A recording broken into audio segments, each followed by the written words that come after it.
and this is mainly because of the gear not being all that great. The Shadow Destro spec relies a lot on gear, and once you get tier 4 gear or up, this spec really starts to shine, but for now it has to make do with only 780 DPS. Moving on, we have the Arcane Fire Mage, which I expected to be a bit higher, but due to lack of crit rating, it can get a lot of Ignite procs up, so it couldn't really do any better other than 768 DPS, which gives it the number 8 spot. At number 9 we find the Shadow Priest, and I kinda saw this one coming. They've always been suboptimal DPS compared to mages and locks, and it shows. Then we have the Affliction Lock at number 10 with only 743 DPS, and to be honest I thought the spec would do better as well. Now I could swap out Curse of Elements and use Curse of Agony and get a bit more DPS, but when you go Affliction Lock, you usually go for Malediction, which means you want to keep that Curse of Elements up at all time. Not just for you, but for the entire raid. At number 11 we have the Arcane Frost Mage, who just like the Arcane Fire Mage is falling behind due to lack of gear. My Unusual Specs episode showed that with the right gear they can be up there with a Fire Mage, but with the current gear it unfortunately could not do any better. Then at number 12 we have the Smite Priest, a rather unusual spec, and the damage is lacking, but hey, 723 DPS on average with the gear I currently have is actually not too bad. With a few epics from heroics you could be topping 800 to 850 DPS, which is right in the ballpark of where you want to be as a fresh raider, so to be honest I'm kinda happy with the results. And then, at the very bottom we have the Arcane Mage. Now, the Arcane Mage is a very odd spec for lower geared mages. Usually this spec starts to shine at tier 5 gear and up, and it has often been considered as a suboptimal DPS spec if you have lower gear than that, and it shows. Being able to pull only 706 DPS, it came in last. So there you have it folks, every class in their spec and what DPS they can pull with the full blue/heroic gear. I hope you enjoyed this little DPS showdown, and who knows, I might do another one in the near future with some tier 4 or tier 5 items to see how they stack up when they got some better gear. As always, I want to thank you for watching this video. I'm Hamsterwheel, and have a good one.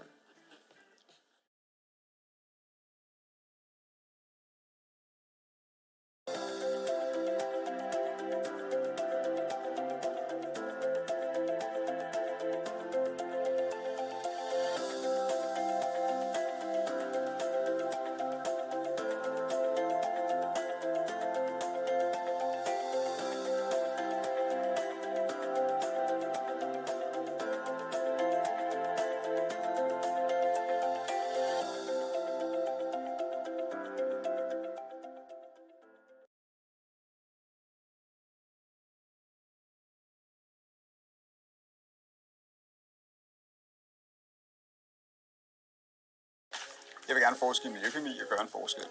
Jeg vil gerne forbedre dyrevelfærden. Jeg vil gerne være med til at passe på miljøet. Jeg vil gerne hjælpe med at redde liv.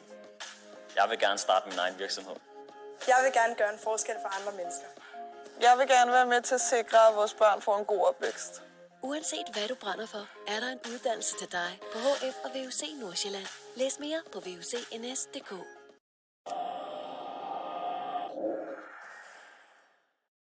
Hey guys, Hamsterwheel here, back with another video, and welcome to my Burning Crusade caster guide.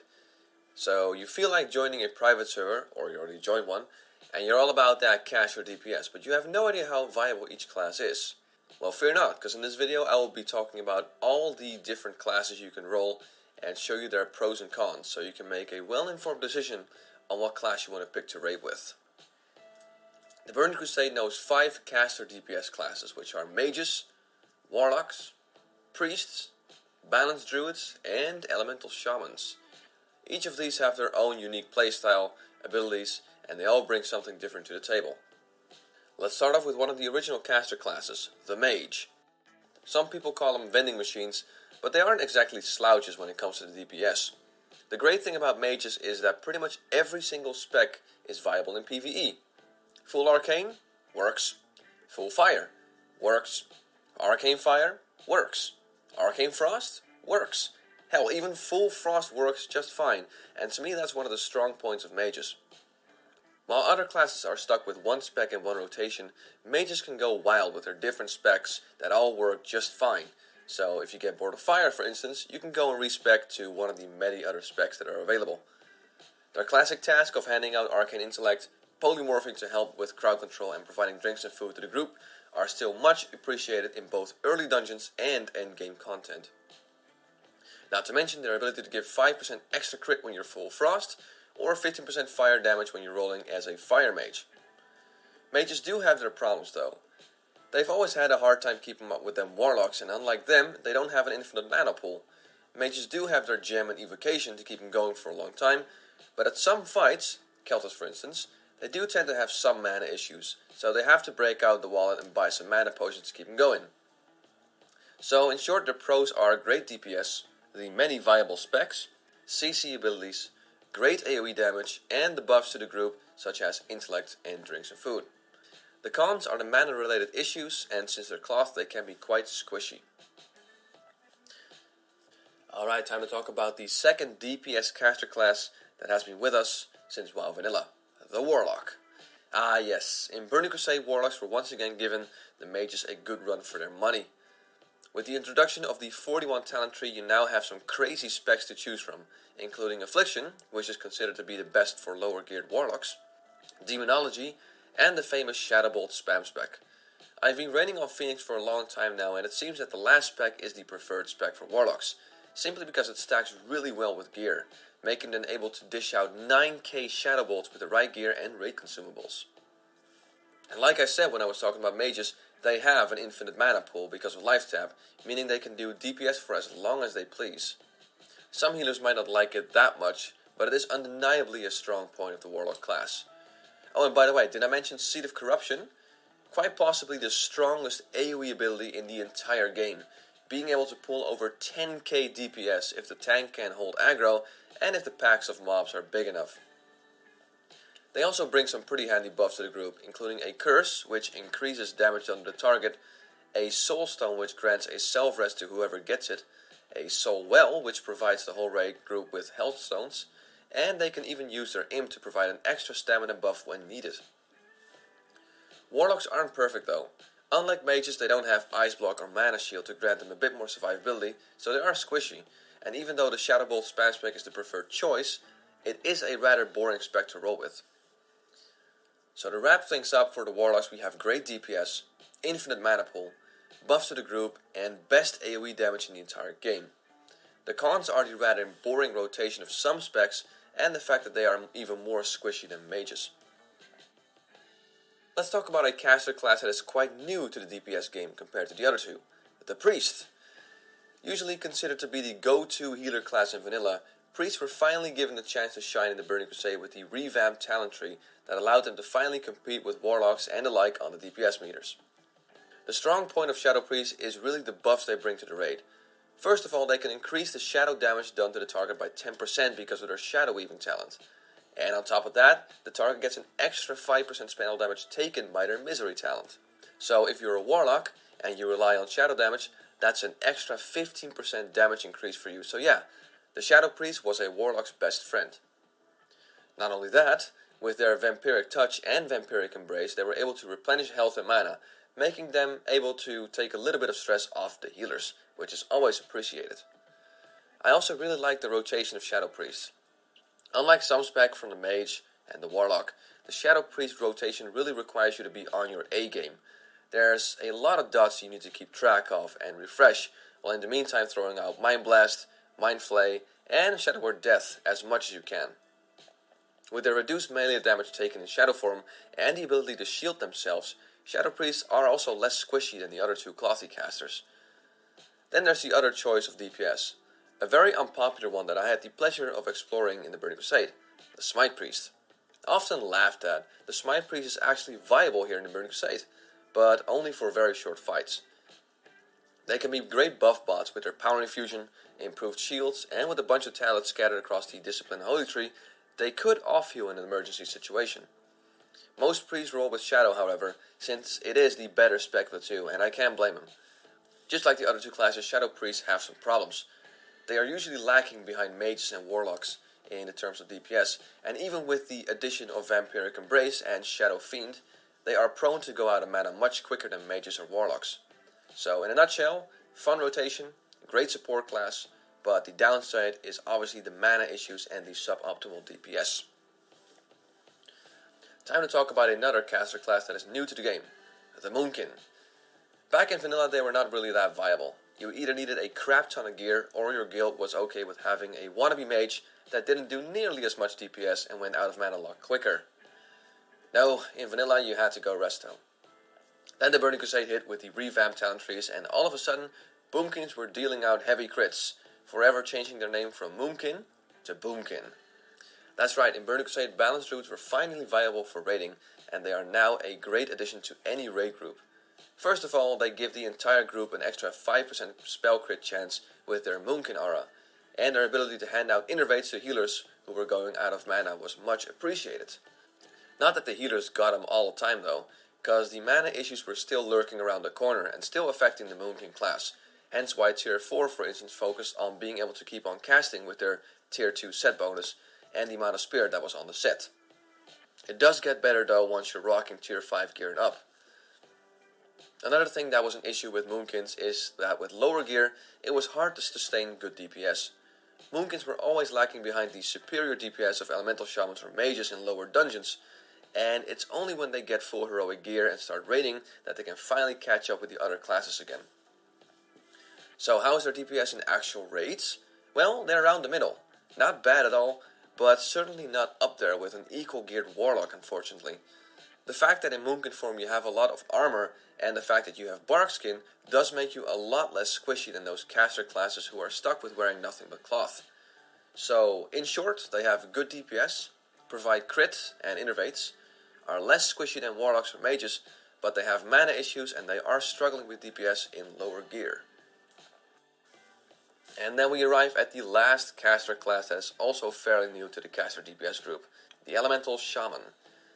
Elemental Shamans have always had a soft spot in my heart. Ever since I saw I wrecking people left and right in one of his PvP videos, I always envied Shamans and their incredible burst damage. They were never really welcome to raids in vanilla though. They went out of mana too fast and didn't bring as much to the table compared to a resto shaman, just like the druid and the priest. Nowadays in Burning Crusade private servers, they are pretty much essential to any raid group, since they are without a doubt the best support class for casters. They have so many abilities to boost not only their own damage, but their party's damage as well. First of all, they have the Totem of Wrath, which gives the party 3 extra spell crit and 3 extra spell hit. Then there's Wrath of Air Totem, a totem that gives the party an additional 101 spell damage. Then we have Mana Spring for extra MP5, Stone Skin for reduced damage, Tremor Totem for charm and fear effects, and the list goes on and on. But probably the most awesome ability shamans have is Bloodlust, which increases the attack speed, that's right, both melee and ranged, for 30% for 40 seconds, which is a huge DPS boost for any class. So being able to give other people a lot of buffs is great, but what about yourself? Well, for starters, the elemental spec works great with lower gear. I can't tell you how many times I touched 1k DPS with my shaman while doing dungeons when I was still wearing blues with a bunch of greens. Chain Lightning is an absolutely devastating spell in dungeon runs where you're often fighting packs of mobs, making it very easy to do high DPS without breaking a sweat. On single targets, elemental shamans do kinda dip down, but should have no problem sustaining high DPS with a little bit of help from the odd trinket or two. So far so good, eh? Well, just like all the other classes, elemental shamans aren't perfect. For starters, they don't have any crowd control, which in some dungeons, Shattered Halls for instance, could be a problem. They also have 2 main offensive spells, Lightning Bolt and Chain Lightning. During long fights, you're probably gonna do nothing else but spam Lightning Bolt and refresh totems. And that's it. So yeah, the rotation is rather boring. So, in a nutshell, they do great DPS, the spec works really well even with crappy gear. They're the best support class, but they lack CC and they have a boring rotation. And there you go guys, that's all the DPS caster classes in the Burning Crusade. I hope I was able to give you guys a brief overview of the different classes that you can choose from, and the pros and the cons that each class has. If you have any questions, make sure you post them down below and I'll do my best to answer them. As always, I want to thank you for watching this video. I'm Hamsterwheel, and have a good one. Are you concerned about the current fluctuations in the world's economy? Here are 3 pieces of advice from eToro users on how to trade safely during a period of increased market volatility. First, monitor your positions frequently. Next, since market gaps may occur, This is a good time to review your stop loss and take profit. And lastly, for the time being, you may wish to consider trading with either lower leverage or without any at all. Looking for more information? On eToro, you can consult, ask questions, and compare strategies with over 10 million users from around the world. Join the conversation on eToro, the world's leading social trading network.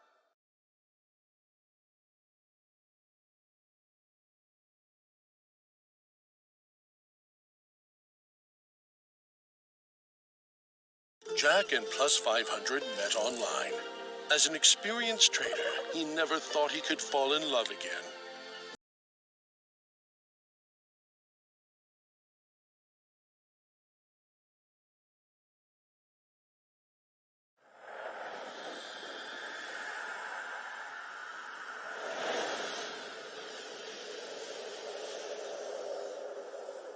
Though tensions have risen between the Alliance and the Horde, the true enemy of the world lies unseen. Beyond the dark portal lies a universe of unending conflict, where the shattered realm of Outland has become the battlefield for a dark and murderous crusade. The Orc Thrall first set out to discover his epic destiny. The awesome. Enough of that, right? Dunedain, let's hear from you. Yeah, my week was on the social standpoint, I guess. Nothing happened because we can't do anything. But online, though, I had a lot of fun this week. I played probably way too much video games and participated in your cup. You guys did a great job on the hardcore cup and all the coverage you had. I watched the entire stream after it. I must say, I think you have something great in your hands there, guys. I really enjoyed just watching it, even though I would still enjoy it without being a participant. It was just something really great, and I had the feeling I was watching something like the Hunger Games. It really had that sense, and also I mean it's not as cruel as the Hunger Games, I suppose, but I had a feeling I watched something like that before, and actually when I watch the golf masters each year, I usually do that. I have the same feeling. It's like chill out, just watch what everyone is doing and see how the progress is going, and in the end you have that climax and things build up, and then everything starts to become really, really interesting. But it's a great watch, man. I hope I can participate more in that. I really enjoyed it. So good job, guys. All that three makes me of so happy to hear that, Dunedain. Yeah, it's kind of you to That's say, awesome. man. Anybody here in the chat watch it or participate? They are a lot of fun, man. Shout out to Melderon and DefCam for sitting there for that long, too. That's a long haul, right? And that's part of the reason flew why we by. come to it. It really did. I'm not even joking. It literally flew by, dude. 10 hours with 12 hours, whatever it was. Yeah, it was good to be a part of it, man. I feel I'm serious here. I feel like it could be something on TV, but people just tuning in and having a great time for 8 hours. I really feel like I was watching the Masters. That's the best. Maybe BlizzCon one year. Who knows? Hardcore Cup. Who knows? We're going to be on ESPN, the Ocho, man. They're going to put us on there. Who knows, man? We forgot to do our Master Spell. Oh, is that what we're doing this week? Guys, you know the tradition. Yeah. This is about to get hairy up in this piece right now. It's about to get NSFW. DefCamp, do the honors. Guys, some of you like Melderon, or maybe you can chime in on that, Melderon. I know we were just talking about it a second ago. Yeah, basically, guys, I played 3.5 to 4 years of vanilla private servers before Classic came out, and that was probably the worst thing I've ever done, because I don't have the sense of awe when I did. Now, I do have my own personal ways of accessing the Burning Crusade, but I'm not going to play with other players. I'm going to use it for scientific purposes. I'm not going to use it for playing the game. So we'll see what happens. Well, hopefully we can learn a lot of these lessons from Classics and moving into TBC. Maybe they can not make some yeah, man.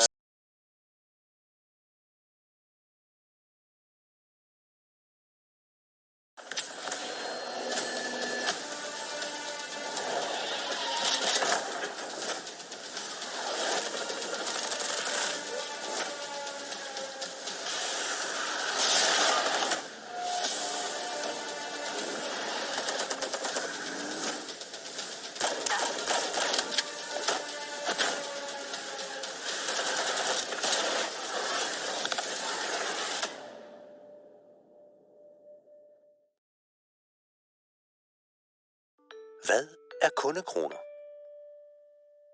Når du er privatkunde i Totalkredit, kan du som en særlig fordel få kundekroner. Og det kan du høre mere om i denne film. Lån fra Totalkredit får du hos en lang række pengeinstitutter i hele Danmark. Du kan få kundekroner, fordi Totalkredit primært er ejet af en kundeforening, Forenet Kredit. Som primær sighting too much. You don't want to run line of sight too much because then you're gimping your DPS on the runtime trying to get back into line of sight. How fast you can swap your wands during vulnerabilities. How fast can you swap to a nature wand or frost or an arcane wand? Oh my god, that's fucking big brain. I never did that. Wait, how many wands do you have? Is it worth? But wait. Well, you don't need a fire wand and you don't need a shadow wand, but the best arcane wand you can get is Essence Gatherer from Black Malaria Trash. That's worth using though? Yes, 1,000%. Yes. No. I mean, I think a Shadow Bolt on a Vermkin or Chromagos, when it's like on a Vermkin, because they actually are resistant against other elements, I think. Like a Shadow Bolt does like 300, 350 for me right now, where actually the wand is doing like 450, but also you have a very high attack speed. Yeah. Yo, hold up. Walk me through like a quick, just okay. You pulled Chromagus. You're alive. You're sitting there. You fucking had a rank 232 in the world parse on Chromagus. Like, what is just make a simulation here, like of how it would play out, like just the we tank Chromagus right where he stands in the gateway, and we line of sight around the gate to the left, right there. So right as Chromagus comes out of the gate, he's not going to do his breath. So I can stand directly in front of him, and we're not going to know his vulnerability until someone in our raid checks it. So what I'm going to do is I'm going to start off by casting a rank 1 Immolate into a rank 1 Shadow Burn. Do you really though? You actually do that? Yes. That would feel so bad. I feel like I'd be so far behind if I did that. I do Shadow Bolt rank 1 and I just count on mages doing the fire. That's what I do, bro. Well, mages will always check Frost first because Frost will give them the most damage. You could be hyper organized and say, okay, this mage check fire, this mage check Frost, but most guilds aren't going to be that hyper organized. So a lot of the people that are listening to the channel aren't going to be in that situation. They're going to be in the situation where they have to check. So if you're standing right as the gates open, Chromagus is right there, he just becomes targetable for the very first instant, then I would check with a rank 1 Immolate, and I would start with Immolate. That way you can get the GCD ticking as you're casting the Immolate into a rank 1 Shadow Burn. You could probably even do a little bit higher rank Shadow Burn or Immolate, depending on how good your tank's threat is at the beginning of the fight. You could do like rank 3 Shadow Burn and Immolate, something like that. But you want to do a safe rank to be able to check. And then once you find out what the vulnerability is, if it's fire, you start spamming Immolate, and you do the Immolate trick that we said before. You do a max rank Immolate to get the data, and then you start spamming lower rank Immolates depending on what your threat is. Preferably 1 rank lower, but if your threat starts climbing even higher because your tank is not that geared or whatever reason it may be, you can go down in ranks. If your tank has a lot of threat, then you do max rank Immolate into max rank Searing Pain until you have high threat. If it's Shadow when it first comes out, then that's also very dangerous for the first vulnerability to be Shadow, because that means you can't really cast a Shadow Bolt right away, because if that Shadow Bolt crits, you're totally screwed. So what you have to do instead is instead of doing a Shadow Bolt right away, you just put a max rank Corruption up, because Corruption's going to do a lot of damage, but by the time the Corruption reaches its first tick, your tank's threat will out-threat the damage that the Corruption's going to do. And then you can determine where to go from there depending on what your tank's threat is. Generally speaking, if you cast a Shadow Bolt after the Corruption and it doesn't crit, you're safe. If it does crit, you're probably screwed. So you want to start off with either A, a Shadow Burn, or B, just doing like 1 rank of Shadow Bolt under or 2 ranks of Shadow Bolt under, and then kind of feeling out the threat. But you really don't... It's not really too good for it to be Shadow or Fire right away. Okay. You'll get the most damage. Play one out, for example. So he goes, what, Fire first? If it goes okay, so if the gate's open and it goes fire first, I would do.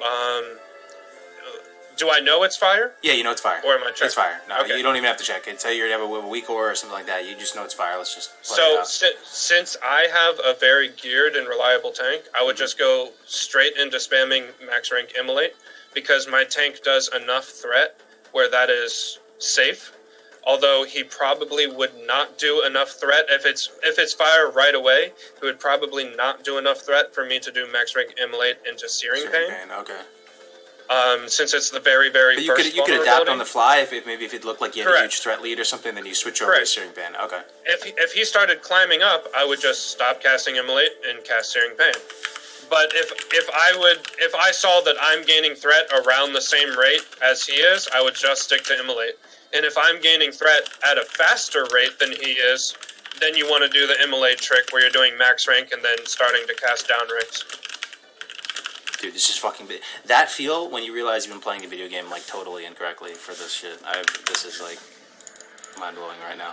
I need to go to video. A lot of I mean, people. Yep. A lot of people say that classic WoW is very, very simple. DPS rotations are very simple. However, there's always going to be. If you look at it from the outside and just look at a generalized standpoint, then yes, it is very simple.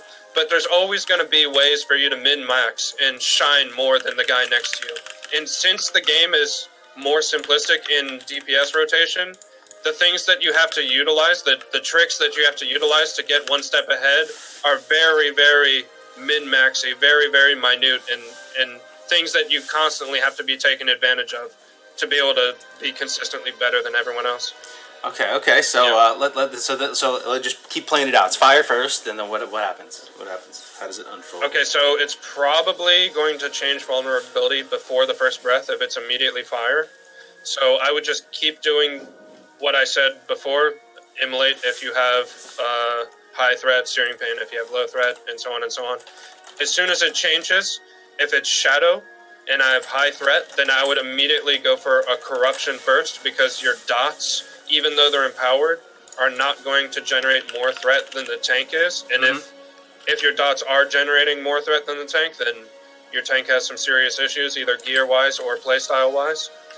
And if you have Curse of Elements, you can immediately swap into Curse of Agony. That way, if you have to hide, you still have dots ticking.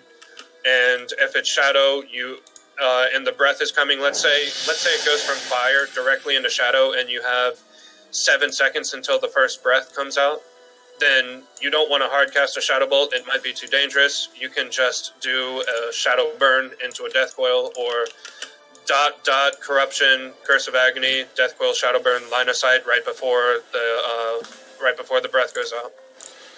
And I mean, I do it a bit differently in the way that I typically do not do Shadow Burn and Death Coil. I'm more like just running, waiting, and then try to get in the Shadow Bolt. But I would say that what Alive says is, like, you can probably fuck yourself harder with it, to be honest, that you just do Shadow Burn and you just jump up on threat so you actually pull aggro. But it's more safe because a Shadow Bolt is like, if it crits or not crits, it's such a big variance. So that's a big, like, Shadow Burn and Death Coil are more stable. So if you're used to that, I would recommend it. I think the way I'm doing it is not as good, if I can say it like that. So this is kind of the same thing as Razor Gore. There's a spell priority list. For fire, you want to be casting Max Rank Immolate and Searing Pain. That is your top priority. That's what you want to be doing. However, if the conditions don't fit that, then you have to go to priority number 2. And priority number 2 would be Max Rank Immolate for the dot and then spamming lower rank Immolate. So it's sort of a priority thing. You want to be doing the priority number 1 that yields the most DPS. Well, no, priority 1 is max immo Searing Pain. Priority 2 is max immo down rank. Or no, priority 2 is just max immo spam only. And then priority 3 is max immo down rank immo. Yeah, correct. Yeah, okay. And then the same thing. I would say though that even if it's fire on the first, I would still put up a corruption. So that's what I normally do. I don't know if you do that Alive, but I would have put up. It depends on how fast you find out the vulnerability. To be honest, But still, even for Shadow, like, the most ideal situation, priority number 1, is put your dots up and spam Shadow Bolt. That's the best situation that you can put yourself in. However, there's factors that limitate you. You might be high in threat, so you can't fit that situation. Or the breath is coming up, so you can't fit that situation. You have to line of sight, and on your way to line of sight, you can cast instant cast spells and so on. So it's kind of like Razor Gore, where you want to be doing the highest priority stuff, and if the situation doesn't warrant that or doesn't allow you to do that, then you move to priority number 2.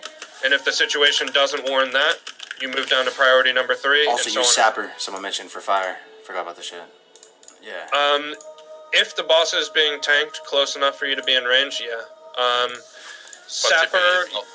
Yeah, you don't want to spend too much time running into place to get your Sapper off. But if the boss is like right around the corner and you're in range, then yeah, sure. Okay. And I mean, the CD also that you will have is that you must much likely have used your Sapper in suppression room. It might be so that it comes up. I would say that in a progress like speed run, it should probably have come up to Chromagos, but you do want to save your Sapper for Nefarian's ads, so you don't want to use it on Chromagos regardless. Yeah, but that's in a normal guild. It's going to be up in time. I see. Yeah. So then, what is this nature and arcane rotation? Like, you're actually using a wand right now. Like, this is no meme. Like, you on this fight or one of these parts is we're actually using a nature or an arcane wand. So the best thing you can do. Okay, so let me test you real quick. Okay. All right. Yeah, let's test everyone in chat. All right.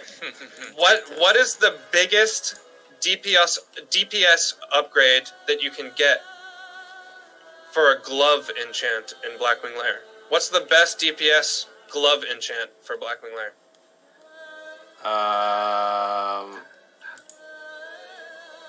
Hellspawn, I think you know this one. DPS increase? I leave it for the rest.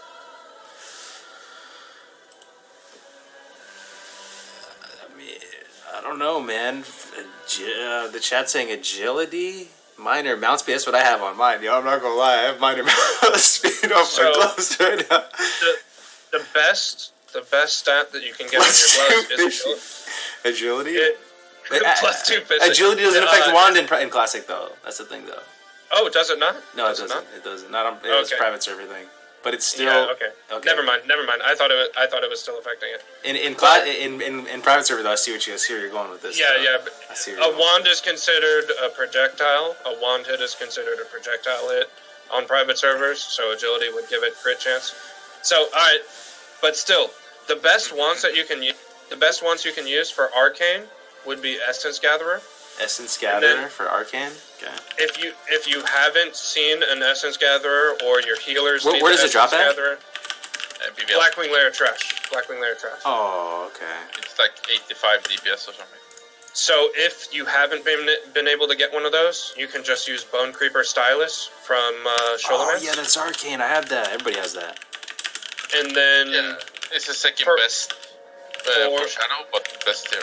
Bro, you have to help me out here. You're telling me that using Bone Creeper Stylus on Chromagos is going to do more damage than my fat Shadow Bolt crits? Yes. It attacks faster and does more damage. Oh my god, bro. And, okay, so for Frost, you can, obviously the best wand you can get is Cold Snap, but you're never going to get Cold Snap as a Warlock. That's just not going to happen. So instead of Cold Snap, you can use the Alteric Valley Frost Channeling Wand, I believe it's called. So the rotation for all these, though, is you still maintain Corruption or whatever your dots are, right? And then you just wand. Well, it's better for you to... The only reason you would keep up your dots is so that you can check a vulnerability the moment it happens. Yeah. So you would still want to keep up a Corruption, but it's not as much for the DPS. It's more so that you want to have it up and checked right away when a vulnerability changes. But you would have it up though, right? So you would just keep the Corruption running, and then you would just wand. Yeah. And then for Nature Wand, the best one that you can get is what's it called? I always forget the name of the one. The one from Eastern Plaguelands quest chain, the PvP one. Oh, I have that one, the Stam one.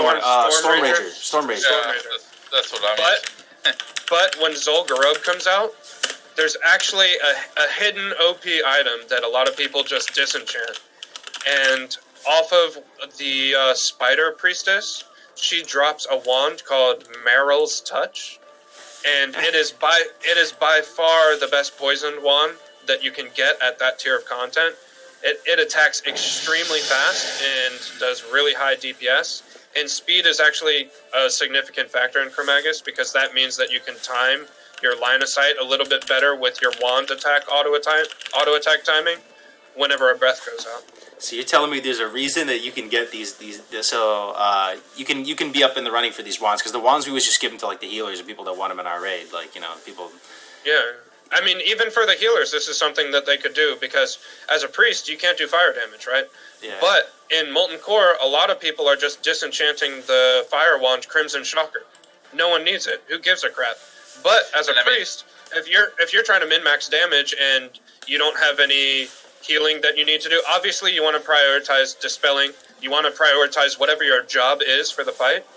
But if you don't need to dispel, if you have downtime, then you could still min-max your wand damage. You could have a Frost Wand. You could have Crimson Shocker for fire damage. You could have some Shadow Wand. There's a bunch of different options, honestly. Skull's Touch, etc. Apparently, Dad wants to bring up that in Suppression Room, Curse of Tongues does not work on the Dragonkin or the Orcs. Correct. Good to know. You can't kick it. You can't slow its cast. Nothing like that. Okay. You could on private servers. You could counterspell them too. Yeah. But you can't hear. You can't hear. But I would also say that I think there are a couple of things for the wands too. Like having a really strong wand like Essence Gatherer is actually worth when you're just getting your shards. So the way I'm doing it is like you dot up, you do a Shadow Bolt, but then when you get into melee on you, I want to perfect it in with the Soul Drain, just because Soul Drain is so crap in Classic because of the pushbacks. So I think like you should have good ones. But for Chromagus to bring these ones, that's actually worth. I think that, I don't know, I haven't figured it out, but I have some add-on problems. I don't know if it's like the standard add-on, but I cannot really swap add-ons, swap wands. I don't know if you have some good add-on for it alive, because I actually have big problems that it doesn't swap in combat.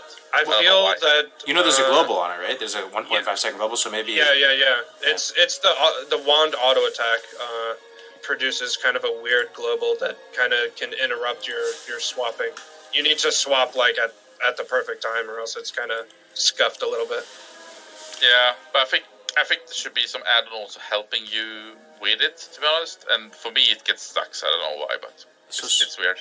So if you were to do BWL right now, and he was about to be Nature Vulnerable, Scout's Honor, you're swapping to your good old trusty Storm Rager, and you're slapping Chromagus with the Storm Rager. Scout's Honor. Yes. Yeah. Yes. I mean, I'm about to do Blackwing Lair right now. You can pull up. You can pull up. So on my YouTube channel, I have a video that I recently uploaded where I brought out the Frost Wand and just started back. This cracks me up. And I mean, I can't wait.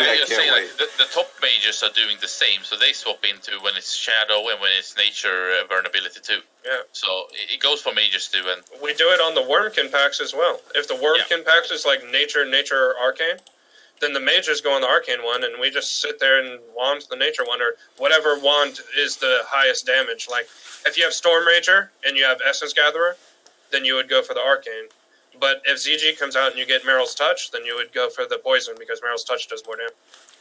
Do you remember this parse on Chromagus? Did you actually swap wands on this, you think? I mean... Which parse? You did 700 damage, 700 DPS. We ended that parse with a Shadow vulnerability. I don't remember what the vulnerability... I think we had a Frost vulnerability earlier, I want to say. I don't remember exactly all the vulnerabilities for that specific parse. I just know we had one Shadow vulnerability. But if we only had one Shadow vulnerability, we usually have 3 vulnerabilities on average, then I definitely swapped wands. I probably used a Wand of Binding Cold or something like that. Damn, dude. Alright, anything last thing is on Chromagus? Anything you guys think of, or should we go Neff? Always pay attention to time lapse.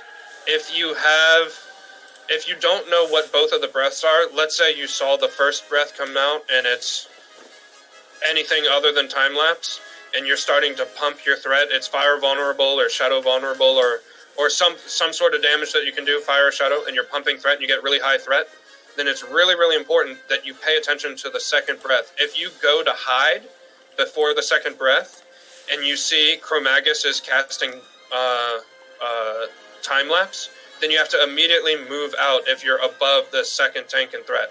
Because the first tank is going to eat the time-lapse. He's going to be frozen in time. So it's going to go to the second highest person in threat. If that's you, you're screwed. So it's really, really important that if you're pumping damage, it's totally okay to be second in threat under the tank. It's totally okay.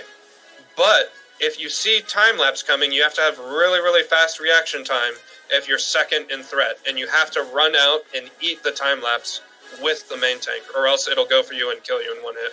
I see. Yeah.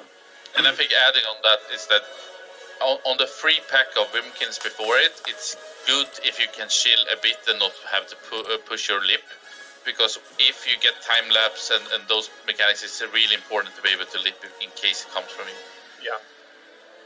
Alright. Do we go to the final boss of Blackwing Lair, ladies and gentlemen? None other than Nefarian. The final boss, man. This is one that is rough for me. Let me check mine real quick. I think mine is scuffed. But you have a rank 11 part. Oh no, I got 95. Not bad. But anyway, so sorry. One thing to start off the bat that actually I think it seems like a lot of people are doing wrong in Classic is that you should actually start your fight in the middle. So you should actually stand like on the typical buff spot and not stand on left and right. And the reason for this is that you want to get the colors called out. So you don't want to be on the side where it's black and where it's red, because that's shadow and fire. More or less, they are not immune, but they are heavily having high resistance. So you want to go on colors that are like blue, yellow, green. So that's number one. So like the way that we have always done it is that we have our casters in the middle, and then it gets called out like mages left, the warlocks right, or something like that. Because you never have a side. Can they even have black and red? That like those are combined, right? Yeah. You can have black on one side and red on the other. Very rarely.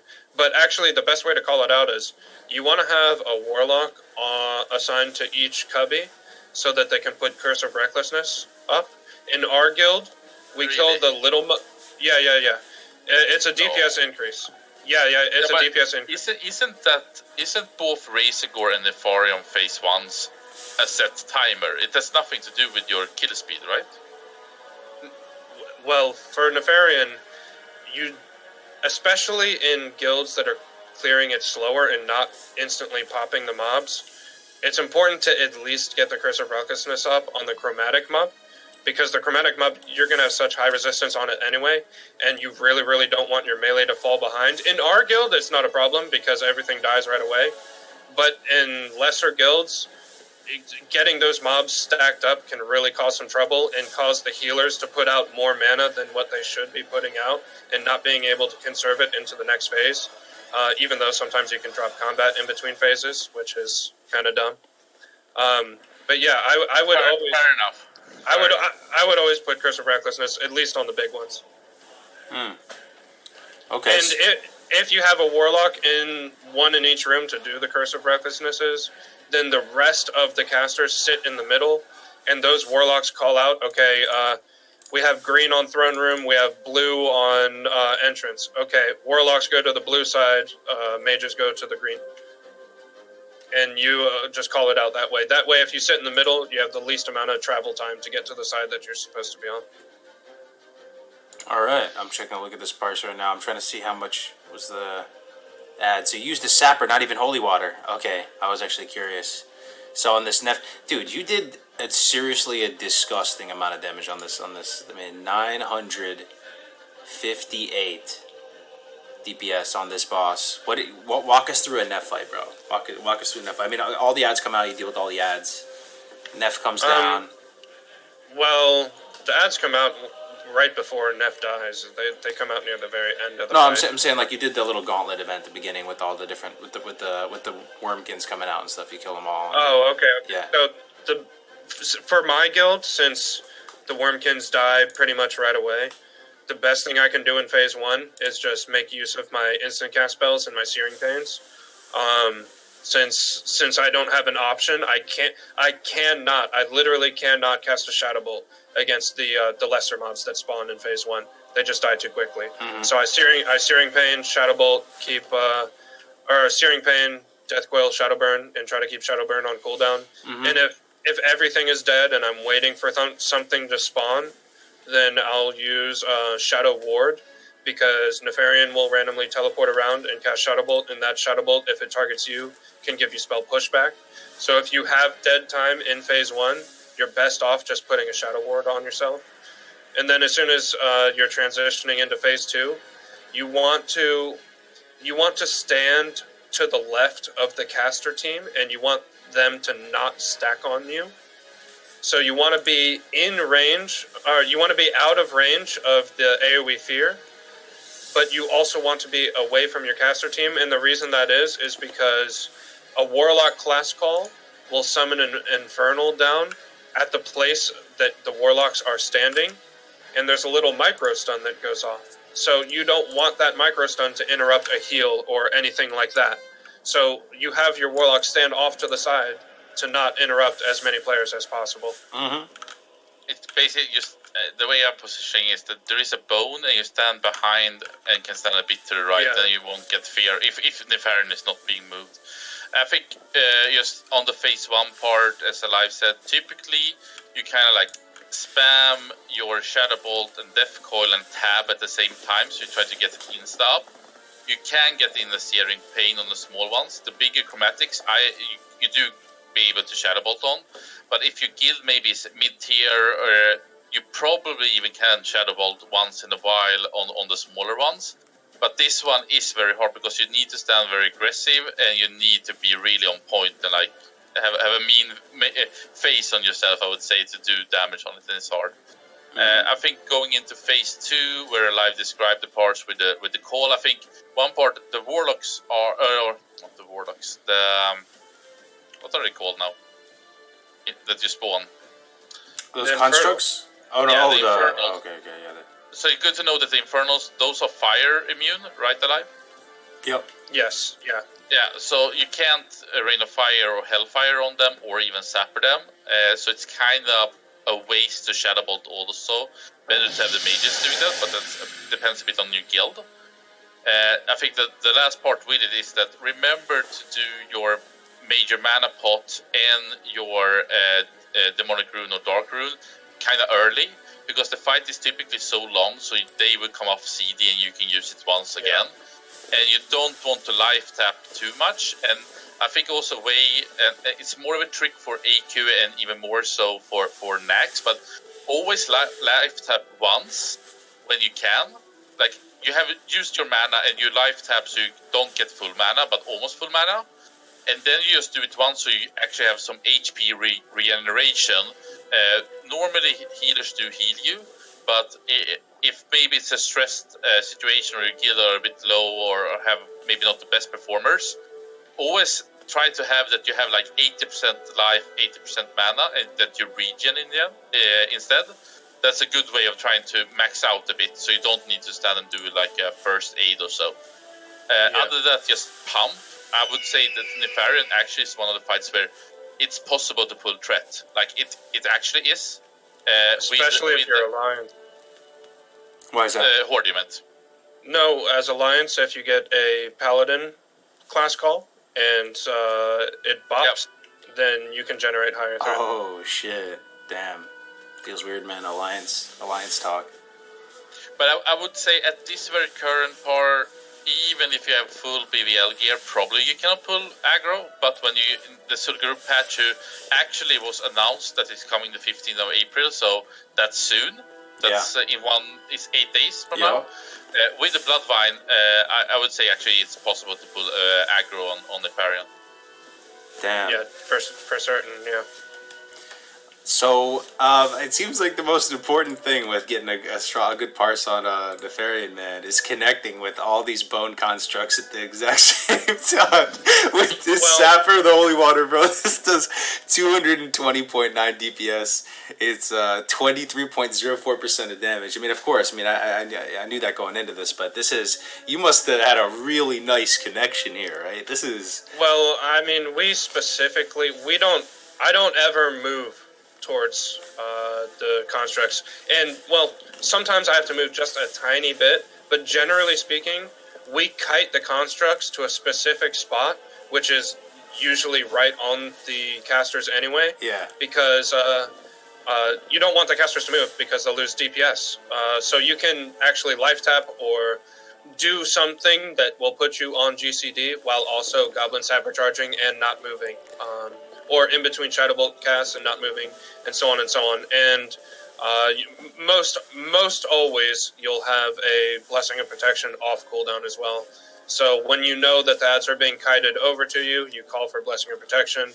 You immediately just Sapper charge them, or Holy Water, or whatever you want to use. The thing with me, I don't know if you have a similar spot, is they die so fast that you want a juicy piece of the action that, like, you have your finger on the trigger and you're like, hold, and you wait until you get as many in there, and you don't want to pull the trigger too early, but they do die really fast, so you have to finesse it. I mean, at least with our guild, we have to move a little bit to the area where we need the Sapper. That's big brain. Yeah, sometimes you have to move a little bit, but it's easier to manipulate where the enemies are going rather than lose your damage uptime trying to move towards the enemy. I mean, they're able to be CC'd and slowed by everything in the game. You can Frost Nova them, you can Frost Trap them, you can slow them down, everything. So it's easier for you to manipulate them and stack them up into a given pre-decided point. Absolutely. And I mean, those parts are, can we say, a bit cheesy and so on, but I mean, they need to die, and the faster and the better way you kill it, the better it is. But for sure, I kind of like to get the bop and do it, so I call for a bop and then Sapper.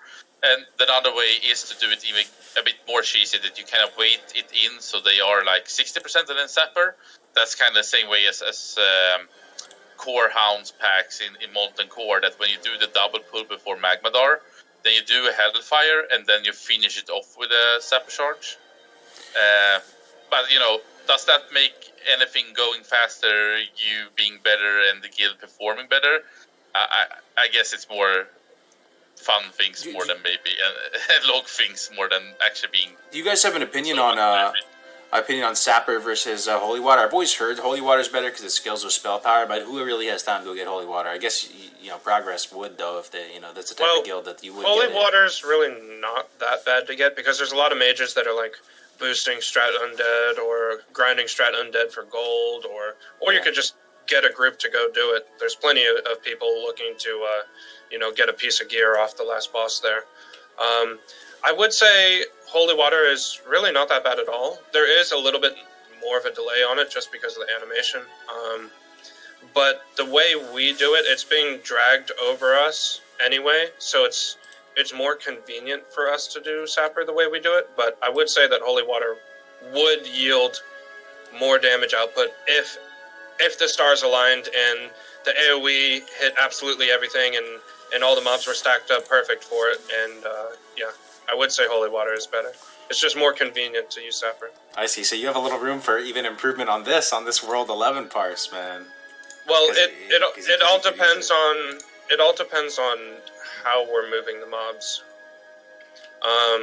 But also, I would also say that it's extremely hard. I mean, this has been since like the first MC raid. Like for a Warlock in particular, it's super hard to get all the gear. So, for example, I have quite a lot of the PvP gear. I do have the fire gear. I mean, I can't actually get everything I want. So I'm squeezing down on the soul shards, which I would say Alive would scream at me if he saw it in reality. So, and that's just because like when we ran on private servers, I never had any fire gear, and I didn't bring PvP gear typically. But because of Firemore that we are playing on is there is a lot of threats, so in that way I kind of feel I need to have the PvP gear. and also I have the fire gear with me, so you are screwed. So just that way, that single factor, I would say it's actually beneficial having sappers over holy water, because you will use the sappers in more occasions. Also, something as a side note, it's kind of relevant on Nefarian, but it's going to be more relevant going forward into later raids, since the bosses are going to last longer. There's a lot of small min-maxing you can do on long duration fights where you have to life tap and constantly be reapplying multiple corruptions. I recommend that every warlock that really wants to improve always take a VOD, maybe shadow play or whatever you want to do to take a VOD, and just look over the VOD every now and then before the next raid if you're really trying to improve and min-max. But on these long fights, you can really look into when your corruption is falling off, how far into your next shadow bolt you are, if it's worth to wait like 0.2 seconds to reapply the corruption, and fitting your life taps into that, because like Hellspawn said earlier, you don't want to go completely and then life tap 4 times, because that puts you in a dangerous position health-wise. So it's good to life tap incrementally, but at the same time, you don't want to over life tap either. Like on a boss fight like Ragnaros or Nefarian that lasts a bit longer, you don't want to life tap so much that when the boss dies, you Shadow Bolt, Death Coil, Shadow Burn, the boss dies, and you still have 40% mana. Because that means you spent GCDs on life tap that could have been spent on damage. You didn't need that excess of mana. So on long boss fights, there are very small things you can do to min-max that. Like if my corruption is falling off in 1.2 seconds and I am 9% mana, instead of casting a Shadow Bolt, it would be better off for me to life tap, because life tap is going to be a 1.5 second GCD, and corruption's falling off in 1.2 seconds. I only have 0.3 seconds of downtime when I'm already going to need to life tap anyways.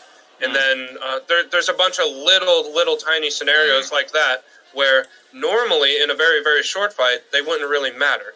But going forward, as the boss fights last longer and longer and longer, they're going to start contributing towards your DPS more and more and more, especially when you're in Next Ramus killing KT and Sephiron.